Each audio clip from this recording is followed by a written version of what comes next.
अकबर का जन्म अमरकोट के राजा वीर साल के महल में 15 अक्टूबर 1542 ईस्वी को हुआ था।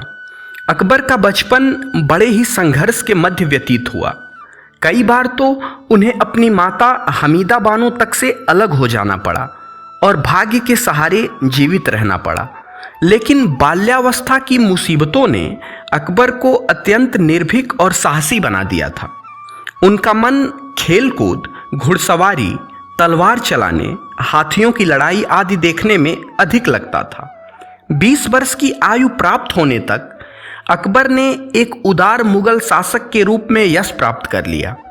मध्यकाल में यही प्रथा थी कि जो सैनिक युद्ध में पकड़े जाते थे उन्हें गुलाम बनाकर रखा जाता था। अकबर ने इस प्रथा को समाप्त कर दिया। शासन के कुछ ही वर्षों बाद उसने तीर्थ स्थानों की यात्रा करने वाले यात्रियों पर लगाए जाने वाले यात्री कर को भी हटा लिया। अकबर को अपनी प्रजा के मध्य विभिन्न संप्रदायों में मतभेद पसंद नहीं था, इसलिए प्रजा में एकता और समानता का भाव उत्पन्न करने की भावना से ही उन्होंने जजिया कर को समाप्त कर दिया था। यह कर एक प्रकार का धार्मिक कर था जिसे सभी गैर मुसलमानों को अदा करना पड़ता था। अकबर धर्म के मामलों में बहुत उदार थे। अपने राज्य में उन्होंने सभी धर्मों के लोगों को अपना अपना धर्म पालन करने की पूर्ण स्वतंत्रता दे रखी थी। वह देश में केवल राजनीतिक एकता ही नहीं स्थापित करना चाहते थे, बल्कि सांस्कृतिक एवं धार्मिक सद्भाव भी कायम करना चाहते थे। इसी से प्रेरित होकर उन्होंने दीन-ए-इलाही नामक एक नया धर्म चलाया, जिसमें सभी धर्मों की अच्छी बातों को ग्रहण किया गया था। यह धर्म रूढ़ियों पर आधारित न होकर तर्क पर आधारित था। अकबर का दरबार विद्वान और कलाकारों का केंद्र था। राज्य भाषा फारसी थी।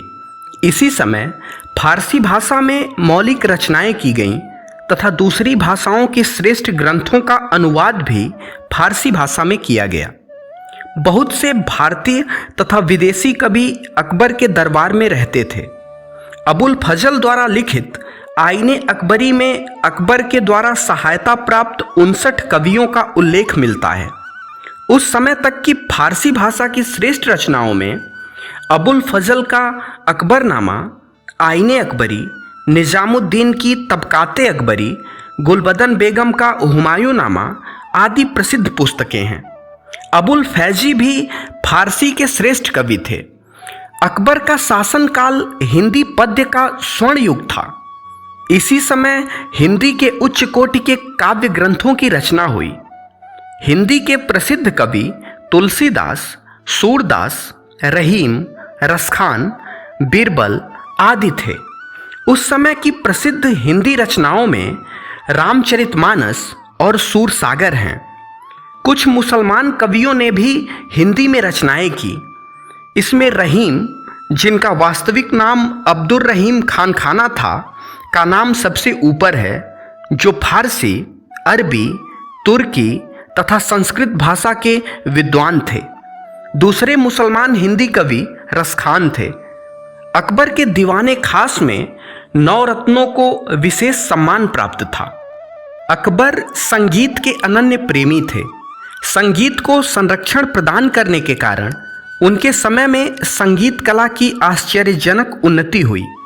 हिंदू तथा मुसलमानों का संगीत मिलकर एक बन गया था। आईने अकबरी में उनके दरबार के 36 श्रेष्ठ संगीतज्ञों के नाम दिए हुए हैं। अकबर स्वयं अच्छे गायक थे। तानसेन उनके दरबार के श्रेष्ठ गायकों में से एक थे। तानसेन ने कई नए रागों की सृष्टि की। दूसरे प्रसिद्ध गायक बैजू बावरा थे। ऐसी किंवदंतियां मिलती हैं कि बैजू बावरा की तानसेन के साथ संगीत की प्रतियोगिता हुई थी और बैजू बावरा ने अपने गायन से तानसेन को परास्त कर दिया था।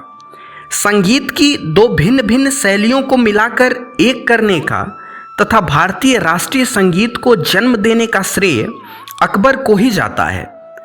अकबर ने स्थापत्य कला की भी नई शैली को जन्म दिया। उन्होंने आगरा, इलाहाबाद तथा लाहौर में 3 विशाल किले बनवाए। अकबर के समय की वास्तुकला का सबसे अच्छा नमूना फतेहपुर सीकरी में निर्मित इमारतें हैं। फतेहपुर सीकरी आगरा के पास स्थित है। यहाँ पर निर्मित बुलंद दरवाजा वास्तुकला का सुंदर व भव्य उदाहरण है। मुगल स्थापत्य कला का प्रभाव देश की सभी तत्कालीन इमारतों पर पड़ा। अकबर के साम्राज्य में बड़े बड़े समृद्धशाली नगर थे, जिनमें दिल्ली, आगरा, फतेहपुर सीकरी, अजमेर, लाहौर, मुल्तान, उज्जैन, बुरहानपुर, अहमदाबाद, बनारस, इलाहाबाद, पटना, हुगली, ढाका तथा चटगांव आदि विशेष प्रसिद्ध हैं। अकबर को चित्रकारी से भी बहुत प्रेम था। उनके दरबार में बहुत से योग्य और कुशल चित्रकार भी थे।